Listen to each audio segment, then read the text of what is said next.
Hello guys, for today's vlog, gagawa tayo ng sarili nating overload. Ang tawag sa overload natin ay dilata overload. Kaya tara, let's go!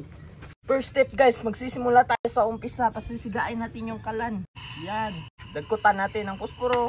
Wow, magic. Second step guys, bubuan natin ng mantika. Yan. Wow. Ilunod natin yung lamas, yung ahos. Wow. Ukay-ukayin natin para lalabas yung aroma ng ating bombay.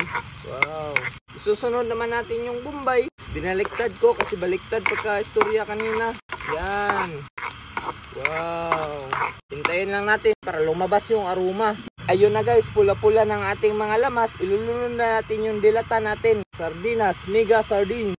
Wow guys. Ito yung tinatawag na dilata overload. Hindi natin itatapon kasi lalagyan natin to ng tubig. Kayin natin. Yan. Wow. Sarap. Yung tinatawag na dilata overload. Ngayon, kukuha naman tayo ng 5 tubig. Ito yung paglalagyan natin ng tubig. Siyempre, kukuha tayo dito tayo sa mineral magkuha para malinis talaga yung tubig. 5 tubig lang ng ganito guys. Yan. 1. Dagdagan pa natin. 2. 3. 4. Last but not the least, 5. Yan. 5 mega sardines na tubig.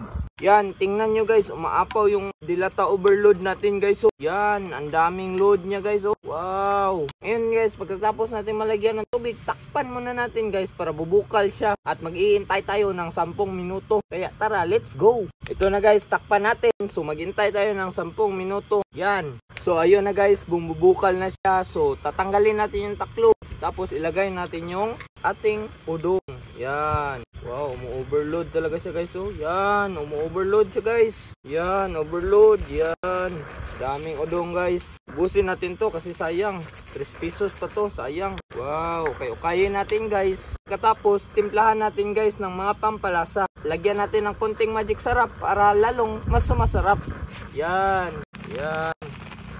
Uy, ang dami nun. Siyempre, hindi magpapahuli ang asin. Yan, para mas lalong umaala. Yan, overload talaga siya guys. Oh, yan, yan, umaawas pa yung tubig. Tikman natin.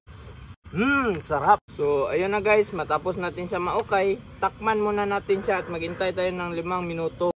So, ito na guys, pumok na yung ating udong. Yan, pwede na natin palungin guys. Yan, yan guys, overload talaga guys. Yan, ito yung tinatawag na dilata overload. Low budget to guys. So, ayun na guys, lutong-luto na siya guys. Yan, wow, umaapaw yung sarap guys. Oh, wow, umaapaw yung ano niya guys. Oh, wow, overload talaga siya guys. So, ito yung version ko na dilata overload. Only rice without drinks. Yan.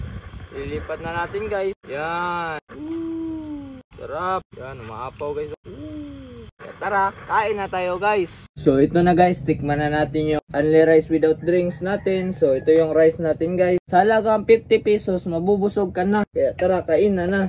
Yan. Wow. Only rice without drinks. So overload. Wow. Dilata overload. Only rice without drink. Sa halagang 50 pesos, mabubusog ka na. Yan. Overload guys. Yan. Only sabaw to guys. Tikman natin kung anong lasa. Yan.